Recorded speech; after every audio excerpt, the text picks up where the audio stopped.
ಬೆಟ್ಟದ ಶಾಪ. ಶಿವಮೊಗ್ಗ ಜಿಲ್ಲೆಯ ಒಂದು ಸಣ್ಣ ಹಳ್ಳಿಯ ತಪ್ಪಲಿನಲ್ಲಿ ದಟ್ಟವಾದ ಕಾಡು ಮತ್ತು ಮುಸುಕು ಭಯ ಹುಟ್ಟಿಸುವ ಬೆಟ್ಟದ ಎಲೆಗಳ ನಡುವೆ ಒಂದು ಹಳೆಯ ಮನೆ ಇತ್ತು. ಹಳ್ಳಿಯವರು ಅದನ್ನ ಶಾಪಿತ ಮನೆ ಎಂದು ಕರೆಯುತ್ತಿದ್ದರು. ಕಾರಣ, ಇದುವರೆಗೆ ಯಾರೇ ಆ ಮನೆಯಲ್ಲಿ ರಾತ್ರಿ ಕಳೆದರೂ ಬೆಳಿಗ್ಗೆ ಕಾಣೆಯಾಗುತ್ತಿದ್ದರು. ಹಾಗೆ ಹಳ್ಳಿಯ ಜನರು ಒಂದು ಹಳೆಯ ಕಥೆಯನ್ನು ವಿವರಿಸಿದರು. ಒಂದು ದಿನ ನಗರದಿಂದ ಬಂದ ಶೇಖರ್ ಎಂಬ ಯುವ ಅನ್ವೇಷಕ ಆ ಊರಿನ ಬಗ್ಗೆ ಕೇಳಿದ. ಅವನು ಪುರಾತನ ಮತ್ತು ಅತೀಂದ್ರಿಯ ವಿಷಯಗಳ ಬಗ್ಗೆ ಆಸಕ್ತನಾಗಿದ್ದ. ಆ ಮನೆಯ ಬಗ್ಗೆ ಕೇಳಿದಾಗ ಅವನ ಮನಸ್ಸು ಅದನ್ನು ಅನ್ವೇಷಿಸಲು ಉತ್ಸಾಹಕವಾಯಿತು. ಹಳ್ಳಿಯ ಹಿರಿಯರು ಎಷ್ಟೇ ಎಚ್ಚರಿಸಿದರೂ ಅವನು ನಂಬಲಿಲ್ಲ. ಅದರ ಬದಲಾಗಿ ಇದು ಕೇವಲ ಹಳ್ಳಿಗರ ಹಳೆಯ ಭ್ರಮೆ ಎಂದು ಅಣಕಿಸಿದ. ಹಗಲು ಸಮಯದಲ್ಲಿ ಶೇಖರ್ ಆ ಮನೆಗೆ ಹೋದ.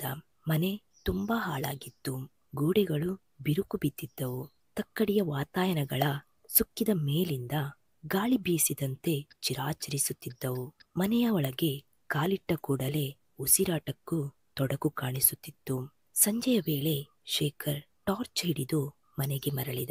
ಅಲ್ಲಿನ ವಾತಾವರಣ ಇನ್ನೂ ಹೆಚ್ಚು ಭಯಾನಕವಾಯಿತು. ಮಧ್ಯರಾತ್ರಿ ಹೊತ್ತಾದಾಗ ಶೇಖರ್ ತನ್ನ ಡೈರಿಯಲ್ಲಿ ಅನುಭವಗಳನ್ನು ಬರೆಯಲು ಕುಳಿತ.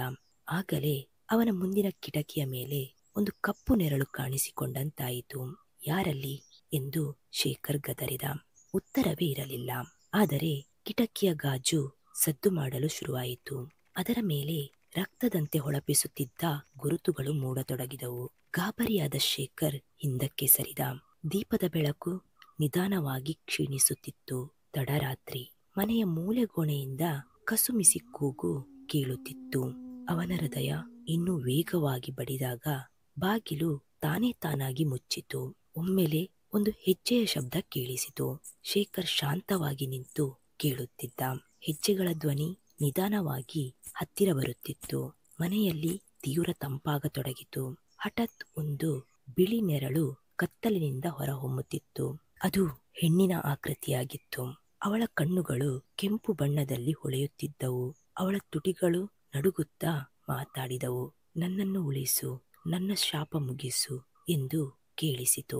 ಶೇಖರ್ ಗಟ್ಟಿ ಧೈರ್ಯ ಮಾಡಿ, ನೀನು ಯಾರು ಎಂದು ಕೇಳಿದ.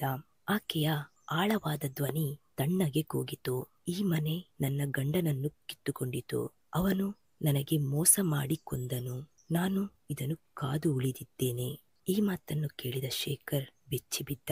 ನೀನು ಅಂದ್ರೆ? ಆ ತಕ್ಷಣ ಆಕೆಯ ಮುಖ ತಿರುಗಿದಂತೆ ತೋಚಿತು. ಆದರೆ ಆಕೆಯ ದೇಹ ಇನ್ನೂ ನಿಂತೇ ಇತ್ತು. ನೋಟದಲ್ಲಿ ಶೇಖರ್ ಶಾಪಿತ ಮಹಿಳೆಯ ಭಯಾನಕ ದೃಷ್ಟಿಯನ್ನು ಕಂಡು ಬೆಚ್ಚಿಬಿದ್ದನು. ಆಕೆಯ ಕೈ ಎತ್ತರವಾಗಿದ್ದು ಒಮ್ಮೆಲೆ ಗಾಳಿಯು ತೀವ್ರವಾಗಿ ಬೀಸಿತು. ಮನೆಯ ಬಾಗಿಲುಗಳು ಹೊಡೆದುಕೊಂಡು ಮುಚ್ಚಿದವು. ಶೇಖರ್ ಕತ್ತಲಿನಲ್ಲಿ ತೇಲಾಡುತ್ತಿರುವ ಅನುಭವಕ್ಕೆ ಒಳಗಾದ. ತದನಂತರದಲ್ಲಿ ಆಗಿದ್ದೇನೆಂದು ಯಾರಿಗೂ ತಿಳಿಯಲಿಲ್ಲ. ಹಳ್ಳಿಯ ಜನರು ಶೇಖರ್ ಅಲ್ಲಿ ಹೋಗಿದ್ದನ್ನು ಅರಿತಿದ್ದರು. ಬೆಳಗ್ಗೆ ಅವರೆಲ್ಲರೂ ಮನೆಗೆ ಹೋದರು. ಆದರೆ ಅಲ್ಲಿ ಶೇಖರ್ ಕಾಣೆಯಾಗಿ ಹೋಗಿದ್ದ. ಹೌದು, ಶೇಖರ್ ಇದ್ದ ಜಾಗದಲ್ಲಿ ಅವನ ಡೈರಿ ಮಾತ್ರ ದೊರಕಿತ್ತು. ಅದರ ಮೇಲೆ ನಾನು ಎಲ್ಲಿದ್ದೇನೆ ಎಂದು ರಕ್ತ ಹತ್ತಿಯಲ್ಲಿ ಬರೆದಿತ್ತು. ಇಂದಿಗೂ ರಾತ್ರಿ ಸಮಯದಲ್ಲಿ ಶೇಖರ್ ದನಿ ಕೇಳಬಹುದು ಎಂದು ಹಳ್ಳಿಯವರು ಹೇಳುತ್ತಾರೆ. ಯಾರಾದರೂ ಆ ಮನೆಗೆ ಹೋದರೆ ಹಸಿವು, ಜ್ವಾಲೆ ಮತ್ತು ಶಾಪವನ್ನು ಎದುರಿಸಬೇಕಾಗುತ್ತದೆ.